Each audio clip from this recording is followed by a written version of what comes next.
Alright, welcome back to the next episode of our 2013 WWE Save here on the channel, using the Yes mod, of course. The fucking title of the whole series is that. So, we're back for Raw. It's been a while because I had no idea where I wanted to go with this series. I have a few things. I have like 2 storylines planned out entirely for the future past Payback, and one of them's really cool, but the other one's just so as you can see, not too thrilled.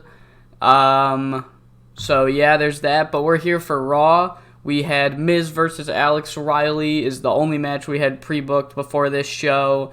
More matches will be announced during the show. That's just how I book. I don't know why. I'm just not good at setting matches up for next week, usually.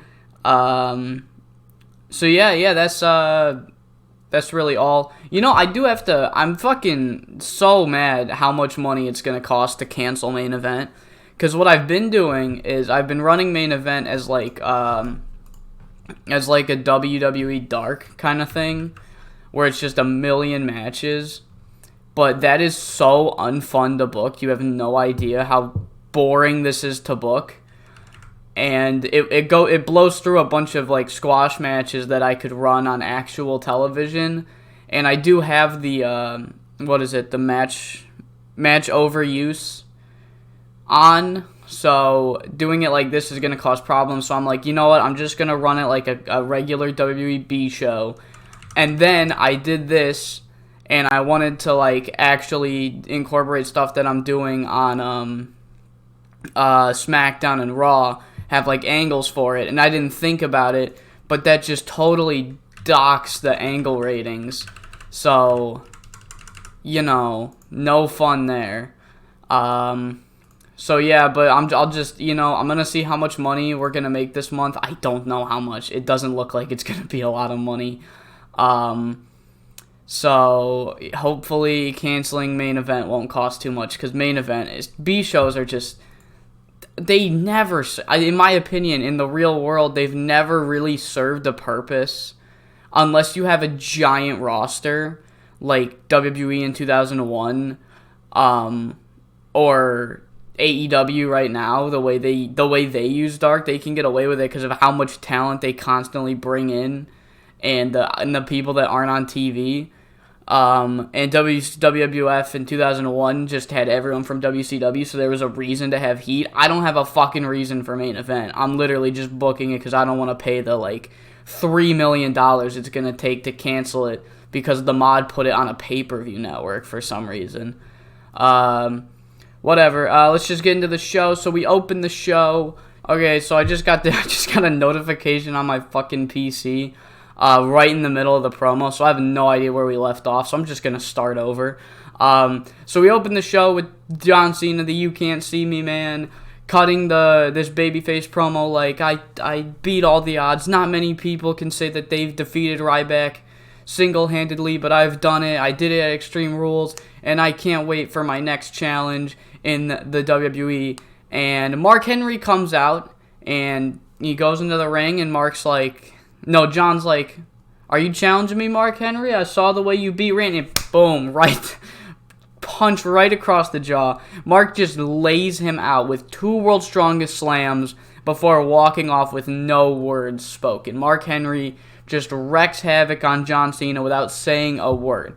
And then we have our opening match straight out of Main Event. We got Kofi Kingston taking Jinder Mahal. That sounded mean. That made it sound like, I did not mean Kofi Kingston belongs on Main Event. I just meant these are the types of matches I'm running on Main Event, where it's like a mid-card to upper mid-carder versus a jobber, or an enhancement talent, because I kind of like Jinder. I like all the members of the 3MB. He's really the only jobber. Whatever. Now it's no fun when you gotta explain your jokes. So after the United States Championship match, Triple H comes out with Cody Rhodes. And if you remember, which I don't blame you if you don't, because most people aren't binge watching my videos, they're all watching it as I upload it. But on the main event of the Go Home show, Cody Rhodes cut a promo saying that, I actually don't remember what he said. What did he say? Let's see. Oh, okay, so Cody Rhodes and Antonio Cesaro cut a promo where Cody basically said, since I'm not getting a championship match this month, I'll prove my worth and get my win back. Because I think he had a match against Kofi earlier? Whatever. Basically, Cody Rhodes pinned Kofi Kingston in a tag team match on the Go Home show. And Triple H is like, you know what, Cody, you made a point. You got your win back, and you actually pinned the champion. Even if it was a tag team match, you pinned the champion, and that means you're going to get a United States Championship match on next week's show. That's only fair. That's only fair. And Triple H completely agrees with him. So Cody Rhodes versus Kofi Kingston next week for the U.S. Champion. For the U.S. Championship is now pre-booked. So that got a 69 because for whatever fucking reason, I had Tyler. Tyler knows how the ratings work better than me at this game. He even said, I got no fucking idea why Triple H cannot cut a goddamn promo. He said that maybe it's because the roster is overbloated and it's just going to take a month or two for like the game to really figure it out. I don't know what that means, but he read the dev diary and I didn't, so I'll take his word for it. We'll give Triple H till Money in the Bank to cut a good promo before I shit on Tyler. Asshole has it coming. 81 rated segment. This is kind of our announcement for the main event. Daniel Bryan and Kane, Team Hell No, and Bobby Roode, if you don't remember again. Bobby Roode came to the Cavalry. He made his WWE debut on Extreme Rules, came to the Cavalry of Team Hell No after they lost the tag titles to the Shield, and Bobby Roode prevented them from further beatdown. And this promo is just kind of like hyping up the main event, which will be Seth Rollins versus Daniel Bryan. And they also introduced Bobby Roode as a character to the WWE Universe for those who don't know who he is from his run in TNA. TNA was actually, I think this was like one of the last few years where they actually had not mainstream per se, but more of a name value than the Impact we know now. So yeah, this is just kind of to introduce Bobby Roode to the WWE Universe that don't know who he was, as well as hyping over the main event. I think I said both of those statements 20 times. We then have AJ Lee, the new Divas Championship, taking on Oksana. Match goes 5 minutes. AJ wins with the Black Widow. And after the match, we have another return, maybe not, another newcomer, quote-unquote, to the WWE.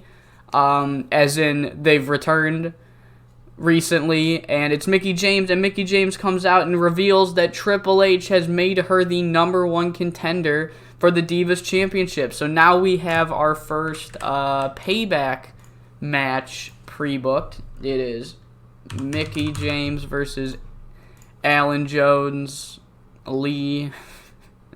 If I get AJ Styles and we do a mixed match challenge, you know damn well those two are fucking teaming up. But see, the thing is, Mickie James knows AJ Lee's character and expects her to like be a heel, but AJ Lee just turned face, and she's a face about it. She's like, yeah, I can't wait to face you, Mickie James. And Mickie James is just completely thrown off fucking guard. Just like, what? I was not expecting that. Like, AJ shakes her hand and walks off, and Mickey's just fucking confused. We then have Vince McMahon making an appearance on Monday Night Raw to talk to Team Hell No. And Vince says, well, since we have reestablished the actual split of the brand split, you two need to sign contracts. We had a little diversion from the brand split for a little bit there. And since the WWE draft just happened and you two were the tag champions, neither of you got assigned to a brand, so I am making the executive decision. You two have exactly 3 more weeks to go on both shows, but by Payback, by the end of Payback, you can do it anytime before or during the Payback show, but by the end of Payback, I need both of you to sign exclusive deals, and if you don't, well, I'm not going to fire you. I'm going to put you on my whatever brand I want. So I'm giving you guys the freedom for being my champions. However, we need normalcy and structure here in the WWE. And You know, not a heel promo, not a face promo, the promo by Vince McMahon there. And Antonio Cesaro is cutting a promo about how he wants another shot at the U.S. title. Despite being the one pinned at the pay-per-view, he's a heel, so he's like, I deserve another one, because I'm fucking Antonio says, I deserve a one-on-one match. And Shelton Benjamin walks by. Now, if you don't remember, at the Extreme Rules pay-per-view, Antonio Cesaro was about to go into Triple H's office, presumably to ask for another U.S. title match, when Shelton Benjamin meets with him, and the two immediately get on bad terms. And Shelton Benjamin just basically tells you what I kind of told you, and says, no, you don't deserve another U.S. title shot. And Cesaro's like, I'll show the world I deserve one after I beat your ass. Maybe he doesn't say ass. This is the PG era, 64. Come on. And Shelton Benjamin's like, oh, if you think you can beat me, I'll prove it. Next week, me and you, I'll make it happen. And we got another match pre-booked for next week's Raw. It is Antonio Cesaro versus Shelton Benjamin. I think Cesaro's more over than Shelton at this point. Yeah, he's more over, so he goes out second. That's how I decide who's in what spot. I don't know why it matters to me. I don't have OCD, but I have OCD about random shit. That's just how I operate. And then we get our final squash match of the show. I know 3 out of our 5 matches are squash matches, but what can you do when you don't pre-book anything? So we have Zack Ryder defeating Brad Maddox in 5:48. You know? And Zack Ryder then cuts a promo similar to Cesaro's, but Zack Ryder's point is that I wasn't pinned at the pay-per-view. Now, I'm not going to sit here and say that I shouldn't earn another United States Championship, bro. But if Antonio Cesaro's out demanding for one, I'm not just going to let him do that. If he gets one, I deserve one more than him. And that's Zack Ryder just kind of throwing his hat in the foot right. What? His foot in... Whatever the... you know what I mean. We then cut to a disco where the Funkadactyls are dancing and they are beaten the shit out of by Alicia Fox and Summer Rae. That is the segment. Then the Shield cut they cut their promo to basically say Team Hell No is stupid and they suck and no one likes them. This promo's only here because I noticed Dean Ambrose had an awful rated gimmick, so I'm going to change his gimmick from Psycho to Lunatic Fringe. Hopefully it does good. Oh, thank God, yes.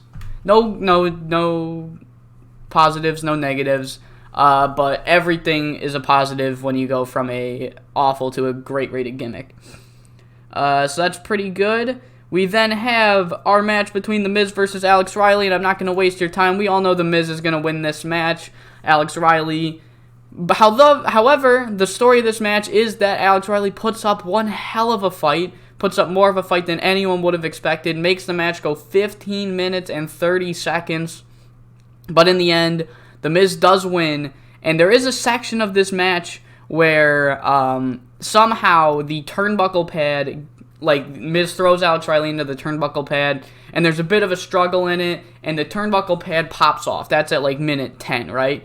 And later on in the match, it's teased that Miz is going to cheat to win. And this was all kind of like a big... That's the whole story of this angle, is that is The Miz really changed his ways, or is he just kind of conning to get a faction going of people he worked with in the past to really run roughshod here in Monday Night Raw? And so there's a spot at the end of the match where Miz is throwing Alex Riley. He looks to throw him right at the exposed turnbuckle, notices it, and then switches to another turnbuckle before, throwing his head into it and then hitting the skull-crushing finality for the clean win. So that's the angle of this match. And after the match, the boys in black leather, the 3-man band, run out. They jump The Miz, and once again, Alex Riley makes the save. He's out of the ring, and he storms back in with his kendo stick, hits Heath Slater a couple times, Jinder and Drew escape. But this time, Alex Riley offers his hand to The Miz, helps him up, gives him a hug, and you can verbally see Alex Riley saying, I forgive you, man. You have changed, or whatever he says. So then it's time for our main event. That's actually fitting I said that, because before the main event, there's an angle of Mark Henry just kind of going into Triple H's office. Maybe he says it's time for the main event, and nobody gets the joke, because it happens 9 years later. Or 8, whatever. So yeah, Mark Henry enters Triple H's office. That's all we see out of this angle. And now it's time for the main event, where Seth Rollins and Daniel Bryan go 17:57. Seth Rollins gets a 70. Let's go. I've really built up the Shield. Let me show you guys this. It's kind of been at the expense of Kane. I'm not going to bury Kane, but honestly, I'm building up the Shield. I might actually be able to run like a main event angle with them earlier than I thought I was going to. Seth Rollins here too. I think they all started at 55. Yeah, they all did. So, actually, surprisingly, Dean Ambrose is the one that is the lower. I think that's just because he lost a match. I've really only used Seth Rollins and Roman Reigns in tag matches. No, he hasn't lost any. I don't know why he's lower. Whatever. So, yeah, but in the main event, 17:57, match straight out of Ring of Honor. Daniel Bryan beats Seth Rollins, and he's able to do so easily. Not easily, but without having to, like, overcome cheating, because now not only Kane's at ringside, but also Bobby Roode is at ringside. And Daniel Bryan beats Seth Rollins, and we close the show. Finally fucking cuts a good promo. God damn, Triple H. With Triple H announcing... Let me actually read verbatim what I wrote here. A freestyle segment called Triple H reveals Mark Henry is Cena's opponent and Payback Children Cry. So, yeah. That's basically what happens. Mark Henry went into Triple H's office, and the presumption is that Mark Henry threatened his way into this title match. But we don't know that for sure. We just really think so. So, yeah. Oh, shit, I forgot to... Okay, so there's a match I was supposed to pre-book. I was supposed to pre-book the Funkadactyls versus Alicia Fox and Summer Rae. And I was also... Now we have to pre-book Marcus Henry versus Jonathan Cena at Payback for the WWE Championship. Is that the only match... pre-booked? Yes. No, that's the wrong pay-per-view. Is that the only match pre-booked? I got that one. Yes, that's the only match pre-booked for the pay-per-view. All right, cool. Cool. We finished the show with a good angle. 86 rated show. How? Just cause. All right, I actually don't remember what our shows have been getting. Raw, I can check. Raw got a 75, 81, so this is like by far our best show for Monday Night Raw. That's a bit odd, but I'm not going to complain. So, yeah, it is now time for this week's edition of NXT. All right, now it is time for this edition of NXT. I have just run Smackdown, and I can say, in terms of rating, it went terribly, but I actually cut a good promo. So, for us, it went fucking great. Yeah, so it is time for NXT. On this episode, we have Paige and Emma versus Charlotte and Becky pre-booked. Don't remember quite what was going on, but I do remember Charlotte was like being an asshole to the faces, and Becky was just kind of with her. So, there's the tag match for that. And there was actually another match that I forgot to pre-book, and it's one of the bigger matches we could possibly put on. In fact, I'd say the biggest match we could possibly put on in NXT. It is Sami Zayn versus Cassius Ohno, where winner will face Tyson Kidd on Super Tuesday. I didn't make it an official tournament. I made it like a small tournament where it was like, whoever wins this match, they fight, and then that winner. So I guess it was a tournament, but it was like a 4-man. No, we're not going to, because someone is going to fucking, never mind. I don't know what I was trying, that was probably the longest time I've ever spent saying nothing in quite some time. So yeah, that's our main event. So the number one contenders match. That's all I was trying to say, really. For the card for Super Tuesday, It's not full yet, but in case, again, because I imagine most of you are watching this upon release of the video, I'll just tell you the matches we have so far. It is one match, and it is British Ambition defending the NXT Tag Team titles against Enzo and Cass. So yeah, we have that pre-booked because Enzo and Cass beat Baron Corbin and Mojo Rawley. I believe it was supposed to be a three-way between... No, the Underground were supposed to fight for the titles, but I think... Oh, fuck. Whoops. That was my book. That was for this show, so if you looked at it, you spoiled yourself. But I believe Sakamoto got injured, if I remember. Yeah, he's out for 11 days. He can only work angles. So yeah, that's the show. Let's get right into it as soon as I pull it up on my phone so I don't forget where we are. All right, so we open the show with a Sami Zayn promo. He's just kind of... I guess they're both can be in the ring. Sami Zayn calls out Cassius Ohno. He's like, come out, Cassius. I want to say this to your face. And he basically says, Ohno, you do not deserve to be in this main event tonight. You cheated to win in your match. I won mine fair and square. You earned nothing. And Ohno is just pissed at this. And a brawl ensues. I don't think it's a pull apart. Maybe not a pull apart, but both men like knock each other out of the ring somehow, and then they both kind of... Ohno's just kind of like, stop, let's both rest up, and then they both head to the back in different angles. And then we have our opening match as the newly rebranded Camacho, a.k.a. Tonga Loa, makes his... I guess Tonga Loa makes his debut here in NXT by defeating Briley Pierce in 6 minutes and 30 seconds with a DDT. 32 rated match. Good, I guess. And after the match, Derek Bateman tries to come out and celebrate with Tonga Loa. He's like, yeah, man, we showed that punk Corey Graves last week. We're the best. We're the best. And Tonga Loa just beats him up. He's like, no, we are not. You read this so poorly, bro. Just beats him up. Like, we are not cool. We have another hype package for the Luchasaurus. This week, his mask gets revealed. It's been built up for 3 segments. Can we? I guess we can turn him babyface. The Luchador Dinosaur got an initial rating of great. A lot of shit, though. My God. A lot of shit. Wow. Okay. But the turn was a success. The turn was a success. So, yeah, Austin Draven, I guess, was a heel in NXT, but I have no idea because I never watched Austin Draven in NXT. But Luchasaurus is going to be a babyface. We then have a Rusev interview. I believe if I remember correctly, he's been injured for the entirety of the save, and now he is cleared by doctors, and that's kind of what the interview's about, is I'm ready to kick some ass again.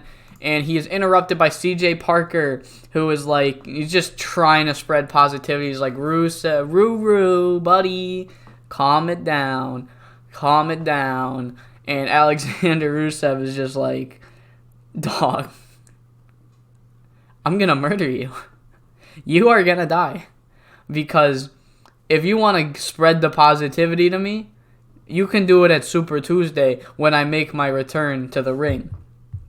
And CJ Parker's like, all right, man, but when I win, you have to agree to be more positive. And Rusev's just like, okay, sure, buddy. All right, bye-bye now. So we have Maxine Perez. I don't remember if I hired her or if she was with the roster, but she's going to be our backstage interviewer from now on. Segment got a 32. We then have the tag match where Charlotte Flair and Becky Lynch defeat Paige and Emma after Charlotte submits Emma after blatantly cheating, probably with Becky. Paige seemed off her game, but Becky and Charlotte actually had the best performances of the match, which is a little surprising, not gonna lie. We then cut backstage where Aiden English, fuck.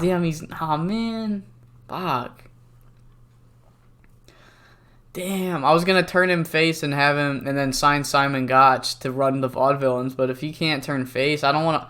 I don't want to run them as heels because that's what made them not good was when they were heels. I'll think about it. I'll keep the face turn for now. I'll think maybe we'll have to wait to bring in the vaudevillains and just have Aiden English be a heel jobber for a while. So Aiden English comes out and just kind of says, these dinosaur promos are not fun. They're stupid, and I hate them. So I want to see you in the ring next week. If you're a dinosaur luchador, yeah, prove it next week when I beat you in a match. Yeah, there's our pre-booking. This is the only match I have pre-booked for next week, by the way, is the debut of Luchasaurus in the ring against Aiden English, who does not believe in dinosaurs. And we then have a Corey Graves promo before our main event match, and he's talking to Tongaloa, and he basically says, you are a changed wrestler. I see that. I can see that. Your Camacho is nothing compared to Tongaloa. But I could still easily beat your ass in a match, Tongaloa. I could still do it. You're still nothing to me. Nice 42 rated promo there. And then we have our main event match, Cassius Ohno, Sami Zayn, who is going to go on to the first Super Tuesday to challenge Tyson Kidd for the NXT Championship. And it is Cassius 64. Let's fucking go. It is going to be Cassius Ohno who defeats Sami Zayn after barely dodging a haluva kick, rolling him up, pulling up the tights. Once again, Cassius Ohno cheats to win in his tournament. I guess, yeah, this stupid tournament. This, whatever. In his championship contender match, I guess. Cassius actually had the better performance, which is surprising. But, you know what? Give it to him. 64, that is our second match announced for Super Tuesday. I believe that's our second match announced. I don't have any. Our third. Alexander Rusev and CJ Parker was the second. So after the match, Sami Zayn's, like, ref, dude, he had the tights. And then ref's like, man, I didn't see it. I can't go back. And Ohno takes the time to ambush him from behind, stomp him down until our champion, oh, fuck yeah, 70. Let's fucking go. Until our champion Tyson Kidd runs out, makes the save. Ohno tries to hit an elbow. Tyson Kidd roundhouse kicks him. Ohno runs off. And although Tyson Kidd got justice for Sami Zayn, he is still going to have to face Cassius Ohno in 2 weeks on our first Super Tuesday. By the way, I'm not pre-booking any Super since it's not an event, since it's just another episode of NXT that we're happening to hold on a Tuesday.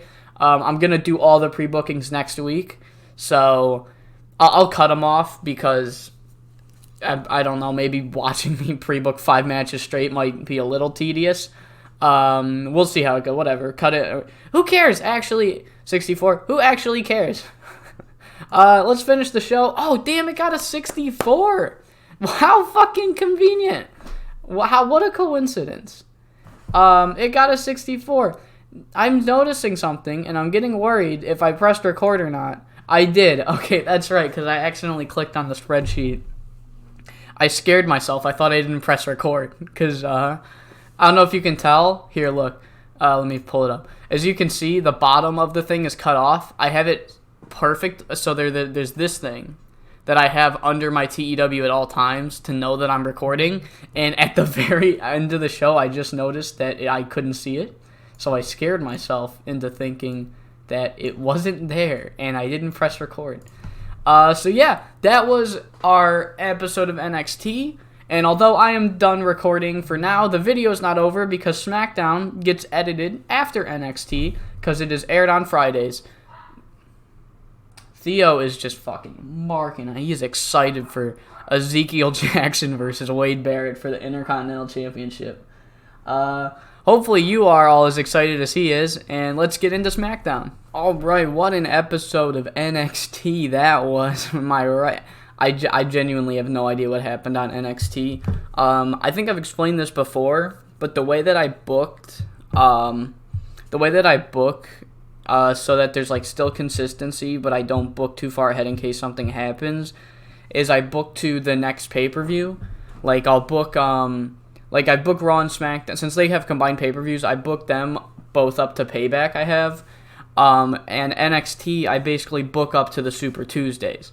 And so what happened is I had the Super Tuesdays all booked out when Extreme Rules was going on. Like, I had that build already, but I didn't have the build for these shows until like a few days ago. I finally finished them. So I genuinely have no idea what happened on NXT. So for all I know, that could have been the worst episode of NXT so far, and like 40 people gotten injured.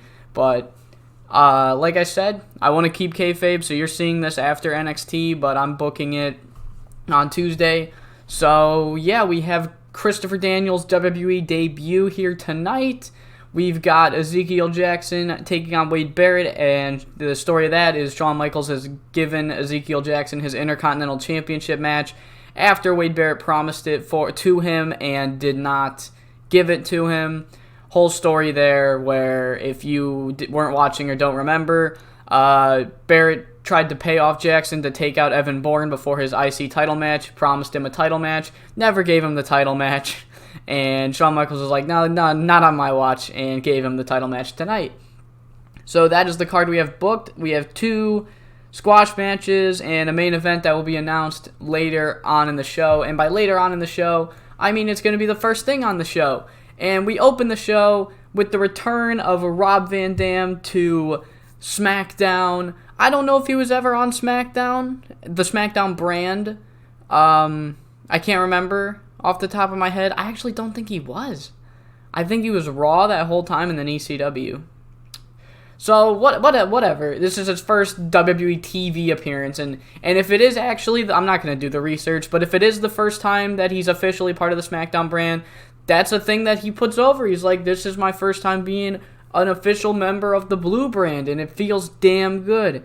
And basically, that's the promo he's cutting, is it feels good to be back. When Jack Swagger and Zeb Coulter come out, Swagger's like, no, you've been gone forever. You can't just walk back in here and think you run the place. I know you think you're the whole freaking show, or the whole effing show, I think that's what they said. I know you think you're the whole effing show, but this is SmackDown, and I've been on SmackDown for the past 3 years, and I'm not going to let you just walk in. So how about in the main event tonight, me versus you, Rob, and if you win, I'll shut my mouth, but if I win, you have to acknowledge that you are no one anymore. And Rob, of course, accepts, and he says no one can beat RVD, does the hand symbol, whatever. And our opening bout is Elias Samson versus Big E Langston. It gets a 15 because, while Big E Langston's still an unimportant, he still does get a 41. And what I want to start doing is kind of like, I want to have longer matches on the show, but I also want to run those matches like no offense to Hunico, but I'm probably not going to push him in the save, and he's probably not going to win a lot of matches. But what I want to do is I want to have those matches with Hunico and Kurt Hawkins and Heath Slater, have those matches go around like 10, 12 minutes. And when I bring in a local worker, those are the matches that go really short, like 2 to 4 minutes. Or I actually had to make the second squash match go 5 minutes because I didn't have enough wrestling time on the show. But that's basically a story of this new era of WWE, is that the guys that are actually on the roster, they're tough competitors, even if they're outclassed. Even if the guys like Heath Slater get outclassed by your Dolph Zigglers and your John Cenas, but you put a guy like Heath Slater up against a jobber, like, as of right now, Elias Sampson's a jobber. He's a local worker. He's not even in NXT. You put Heath Slater against Elias, he's going to destroy him. You put Kurt Hawkins against these local guys, they're going to destroy him. And that's just kind of a subtle way. The game won't even recognize it, but that's a subtle storytelling thing that I've kind of picked up on, to really put your roster over without really doing it. By having them not do anything, you're putting them over. So that's just a thing I wanted to explain while it was in my mind. So yeah, 15. Elias, metalhead, poor. That's what he looked like at this time. He looked like Kevin Thorne. But then we turn the show around. We hype up the crowd with a nice 79 rated segment where Dolph Ziggler and Big E Langston are celebrating in the ring. When Sheamus, fresh off of his win against the Consequence Xavier Woods, he comes out to challenge Dolph Ziggler, and Dolph's like, no offense to the Consequence, no offense to Woods, Sheamus, but beating Xavier Woods is not going to earn you a championship match. You really got to prove to me and Shawn Michaels that you are worthy of fighting for this championship. And Sheamus says, oh, I'll prove it before walking off. I don't even think I said that. Sheamus came out to challenge for the title. My bad. And here's our second squash match. The one that goes... Oh, no, that was the one that went 5 minutes. This was the one that had to go 3 minutes. The one before had to go 4 minutes. This one had to go 3. Fuck. Okay. At most, these squash matches are going to go 5 minutes if I have no wrestling time. I wanted to give that match the minute over because Elias. I like Elias. But Caitlyn defeats someone I've never heard of, Angel Orsini, and gets a 42. 29 rated match.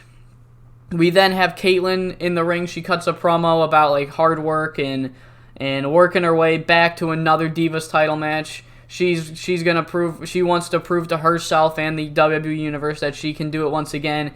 And she's just ambushed by Tamina, who I guess is not a fan of hard work, and just wants everything given to her. That sounded like a diss. That wasn't. That was just a joke. Oh my God. Now I just went from boosting my roster to burying them in 2 seconds.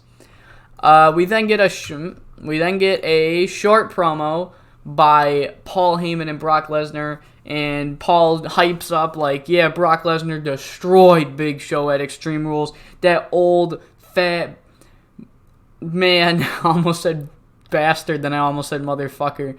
That old fat man had no chance against the beast on the blue brand, the beast incarnate, Brock Lesnar. However, even though we're just off the win off of Big Show, Brock over here says he's got another bone to pick with someone. Somebody else has gotten under Brock Lesnar's skin. Now, who could that possibly be? Well, he hasn't quite told me yet either. So, he'll make that certain someone very clear later tonight, as I phrased that kind of poorly. Basically, he's saying Brock's gonna make it clear to the WWE Universe who this new guy I've got beef with is. Now that I think about it, I didn't explain it that badly. So Jericho comes out. He comes out with a microphone. He cuts straight to the chase. He's just like, ever since my return at the Royal Rumble this year, my momentum has been stop-start. This ends now because I feel like I finally found my footing after my win in Extreme Rules against Damian Sandow, and now I'm ready to go after the World Heavyweight Championship. And the crowd, yeah, big pop by the crowd. He finishes, and Alberto Del Rio's music hits. The Mexican aristocrat comes out.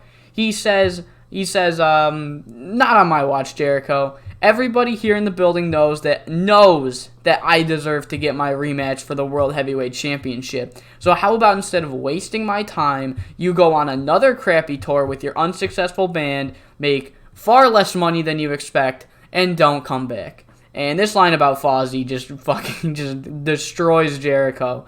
He takes him down, takes Del Rio down. The two have a chain fight until Del Rio gets overwhelmed because Jericho's a better wrestler. That's the story, is that Jericho's a better technical wrestler than Alberto Del Rio, and he flees. But as he flees, he's walking backwards, pointing at him, just like, this isn't the end of this. This isn't the end of this. That was a good promo. Fuck. We then get the debut of Christopher Daniels here in WWE. This is what I was talking about when I was referring to... You see, Daniels makes his debut in WWE, and it's not to, be like, oh, is this guy really that good? He went 12 minutes with Kurt Hawkins. And it's like, yes, he is that good, because we saw earlier in the show, Biggie Langston destroyed this guy that isn't a part of the company, and since Kurt Hawkins is an active member of the company, he goes 12 minutes with Christopher Daniels, but Daniels is the better wrestler, so he gets the clean win. After the match, Kurt Hawkins offers his hand out to Christopher Daniels, and Daniels shakes it, but there is a noticeable pause right before he shakes it.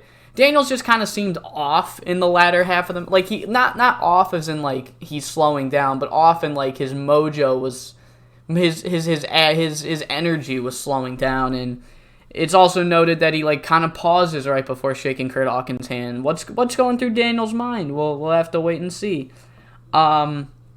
We then cut backstage where Scorpio Sky is just furious at Khali. He's yelling at Dave Kapoor, Khali's translator. He's convinced that Great Khali threw the tag team match. I think it was last week. And he says, yeah, Khali's going to pay. Khali is going to pay for throwing that tag team match. I don't think he's... I don't know why, but I feel like I was supposed to say something. No, I don't think so anymore. Basically, just like, you screwed with my debut, Khali's gonna pay. Alright, nice. 36 for that. We then have a quick angle where Kane is here on SmackDown for the first time in the save, and Shawn Michaels brings him into the GM's office to discuss Kane, a contract with SmackDown.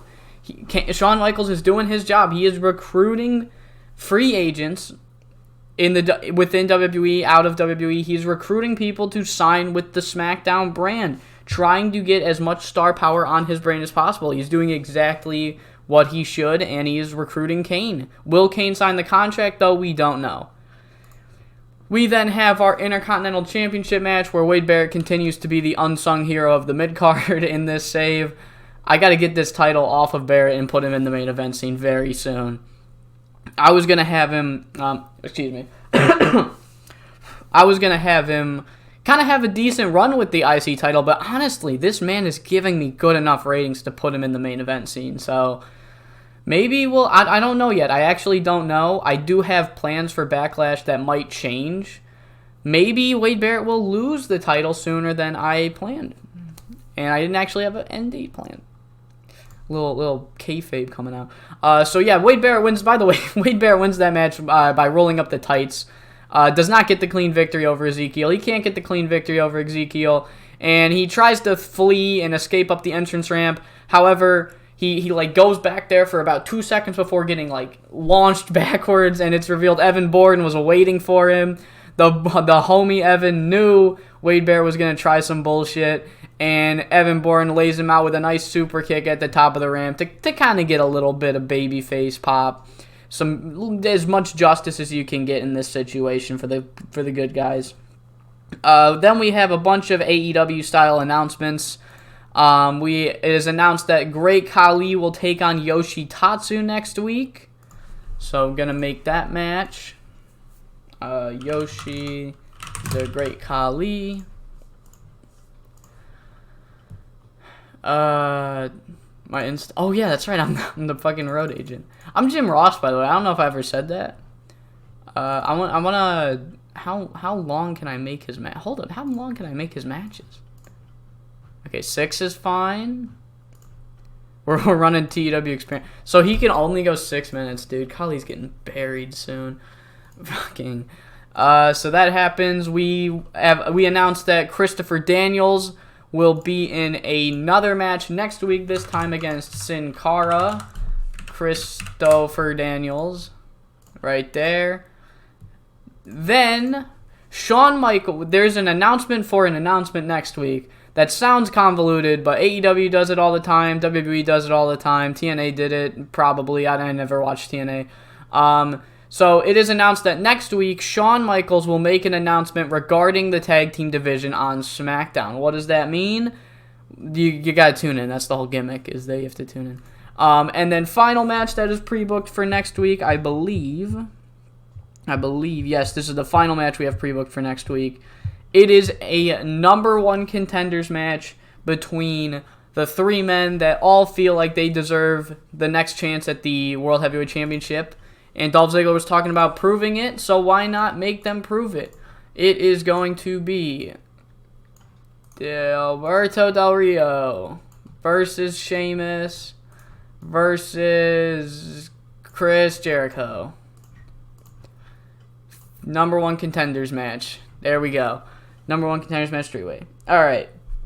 And right before our main event between Rob Van Dam and Jack Swagger can go down, Shawn Michaels, just like we saw with Kane earlier, we don't get to see... I should have explained this. We don't really see the meetings that happen between Shawn Michaels and Kane and Shawn Michaels and Daniel Bryan. So when it went with Kane, Shawn Michaels just called him into the office, and then that's all we saw. For this one, however, Shawn Michaels tries to call Daniel Bryan into his office to talk about a contract with Smackdown. However, Daniel Bryan refuses. Daniel Bryan says, "It's nothing against you, Shawn. I know you trained me. I know we got that whole connection. However, I'm happy with Raw. I feel like I've really cemented my place there on the red brand, and I don't want to mess with that. I got a good thing going. Triple H is treating me right now, so I've already signed my contract with Monday Night Raw." And boom, Shawn Michaels loses out on Team Hell No right there. Right there, that's how we announce where they have signed. So 83 rated segment, and now it's time for the main event. I don't think this main event's going to do too well. It didn't do terrible, though. That's not that bad. Rob Van Dam did have is he slowing down? Is RVD slowing down? Yeah, declining physical ability. But this was a decent main event for SmackDown. 63. Rob Van Dam pins Jack Swagger with the 5-star frog splash. I just brought back Rob Van Dam. I can't have him lose his first match, guys. Come on. And I felt like why waste it on a jobber? Why not have his first match back be against someone that we've actually got established here on SmackDown? And so that's pretty cool. And then we just close out SmackDown with a nice Rob Van Dam celebration. Or so we thought, because Rob Van Dam is ambushed by Brock Lesnar here. Brock Lesnar's bone to pick was with Rob Van Dam. Why he's got beef with Rob Van Dam, we don't know yet. But Brock Lesnar rushes to the ring, beats up Rob Van Dam, hits him with like 4 Germans, a nice F5, and then we close out SmackDown with a good old Brock Lesnar angry face and Paul Heyman laughing at the Rob Van Dam was just laid out and he's laughing. Finish the show. Not going to be one of our better shows. It lost its pop, though. That's not good. I don't like it when the shows lose its pop. But not terrible. I actually thought this was going to do worse. I knew this show wasn't going to be good with the main event that I had planned. But, you can't have a banger show every week. So, yeah. It's still not normal to me closing out episodes before I'm done recording. But I hope you all enjoyed this episode of the Yes Mod. Hopefully I don't cancel. I'm not going to cancel the series. I phrased that wrong. Hopefully I don't go on another hiatus. I just really haven't wanted to record recently. Since the last upload, since the last Dave video, it wasn't that I didn't want to record. There was just a lot of stuff that was going on in my life that just made me not want to do anything, if you get my drift. I don't want to get into it. And then, like 2 months ago, I was like, all right, I'm ready to come back to YouTube. I'm ready to record some more.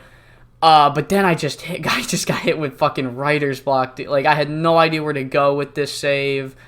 I didn't know what I was doing. Same thing with Dave. I was stuck in a spot with Dave. Tyler's actually helping me write with Dave now. I don't know if he wants to be a part of the episodes, but he's ghostwriting with Dave. Ghostwriting, not really it's not ghostwriting if I'm saying it, right? I'm putting him on the fucking book. So yeah, if he wants to be a part of the episodes, he can tell me that. So yeah, before I go, I am going to open up a third save on the channel. However, I don't know what it is yet. And I wanted to wait till the very end of the video to ask you guys, because I didn't want guys that don't really watch all the way through to give suggestions. So far, my only 2 ideas for what I could do is a WCW save in the year 2000 and an AEW save from October of 2019. So I'd be rebooking everything since Dynamite started.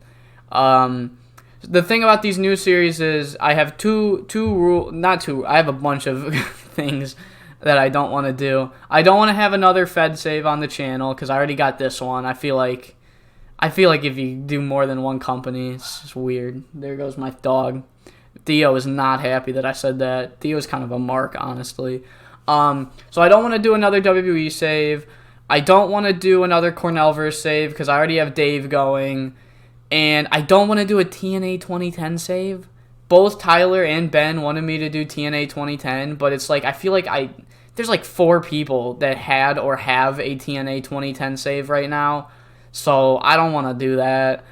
I don't care about being like super original, but if like everybody's doing it, then it just becomes uninteresting to me. So yeah, if you the viewers have any ideas for me, just so you know, I'm not gonna do another poll. We're not doing another poll because that was too fucking much of a headache last time. It didn't work on the second try. I had to do it 3 fucking times. So yeah, if you guys have any ideas, leave a mod, leave suggestions. Just so you know, I will not pick any time periods I don't know.